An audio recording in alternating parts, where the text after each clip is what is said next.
saya ngasih saya ke tetangga. Terus tetangga bilang, Pak, anaknya daripada Bapak sia-siain, gimana kalau saya rawat? Bapak saya bilang, ya udah ambil aja, saya juga nggak mau dia kok. Mau dikemanain terserah ambil. Akhirnya saya ikut orang tua angkat saya. Baru 8 bulan saya ikut. Dan kebetulan pindah ke Palembang. Saya diajak.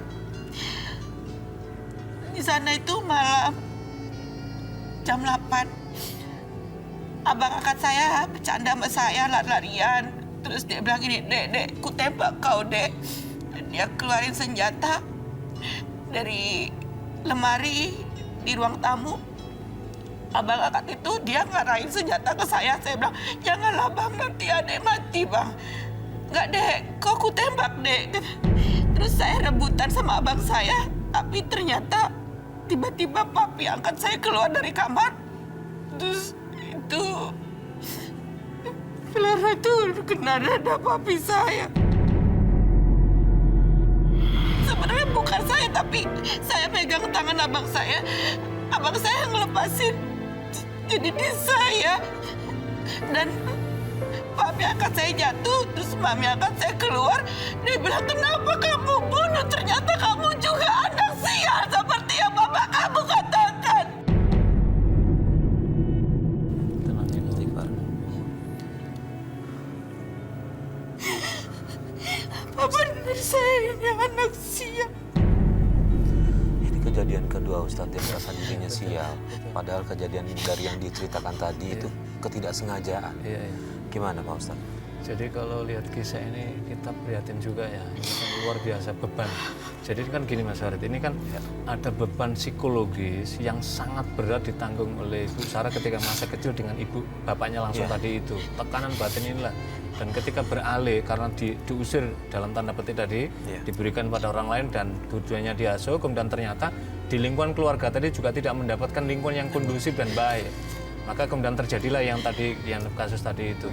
Nah, saya kira ini kan ada pelajaran berharga ya dalam kehidupan kita, pentingnya suasana keluarga yang baik.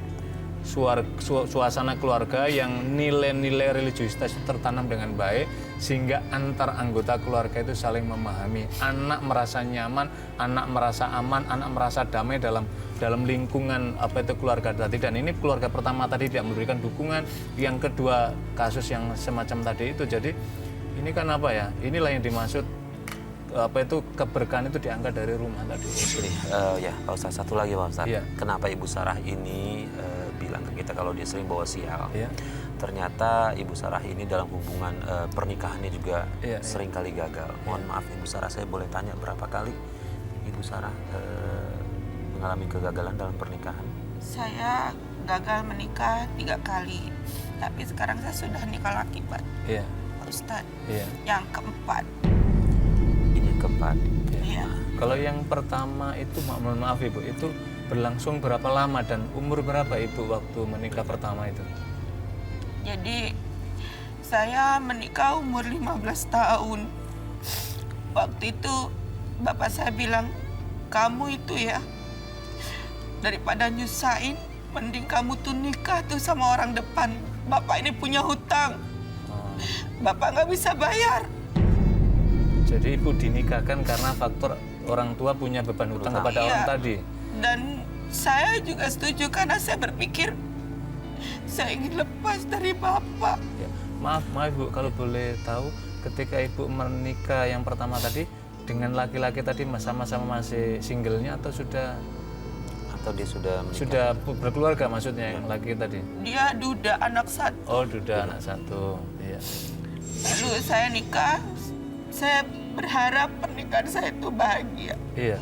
Tapi ada salah satu adiknya bilang, hati-hati, jangan bebasin dia, kasih uang. Kamu itu punya anak tiri, nanti bisa habis harta kamu sama dia karena dia itu anak sial.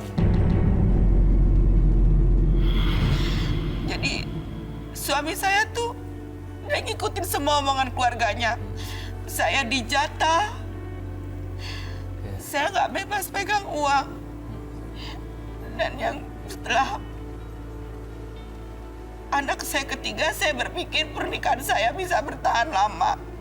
Tapi tiba-tiba ada perempuan yang nelpon, katanya dia itu selingkuhan suami saya. Karena suami saya mengawali selingkuh, saya balas dengan selingkuh juga. Gimana Pak Ustadz nih? Iya, jadi Mas Farid ini sesungguhnya cerita ini berat, Pak, berat dalam makna praktik kehidupan keluarga ini. Tapi ini juga bagi para pemirsa ini menjadi inspirasi untuk merubah keluarga menjadi pelajaran supaya nggak terjadi. Jadi pernikahan itu adalah misi suci. Tujuannya apa? Untuk membina keluarga yang sakinah. Sakinah itu artinya mendapatkan ketenangan. Jadi kalau orang berumah tangga nggak mendapatkan ketenangan, maka ini bertentangan dengan konsep tuntunan Islam. Sakinah. Yang kedua adalah mawaddah. Orang apa? Mendapatkan kasih cinta. Jadi dalam keluarga itu harus ada benih-benih cinta, menanamkan kecintaan, saling mencintai keluarga. Yang berikutnya rahmah, kasih sayang.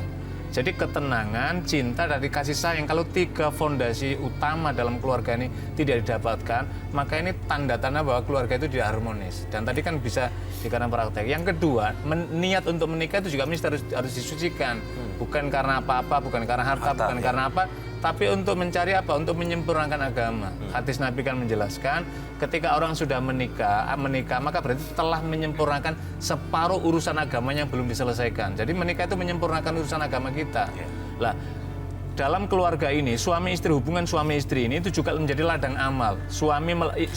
Istri melayan dengan baik pada suami, ini juga ladang amal. Suami menyambut, memberikan nafkah dengan halal dan dengan baik, itu juga menjadi ladang amal. Jadi karena ini perlu adanya, ini kan distrust ini. Suami karena dihinggapi dari masa lalu tadi yang cerita ibu pada keluarganya, maka kemudian sampai ke uang juga tidak boleh. Suami yang pelit kepada istrinya juga tidak boleh. Nabi mencela itu. Tidak bolehkan. Jadi mesti harus diberikan ruang. Sebaliknya juga istri yang boros juga tidak dibolehkan. Jadi sama-sama karena untuk mendapatkan kedamaian dalam keluarga yang masing-masing harus saling tafahum, saling memahami. Yang kedua tafaul, saling bekerja sama. Yang ketiga tarahum, saling kasih sayang di antara mereka. Ini kan apalagi kemudian yang kedua tadi akhirnya kan suaminya kemudian melakukan perselingkuhan, ibu ini dendam, cerai, maka kemudian melakukan yang sama. Ini kan berarti keburukan, kemaksiatan dibalas dengan ini yang tidak dibolehkan.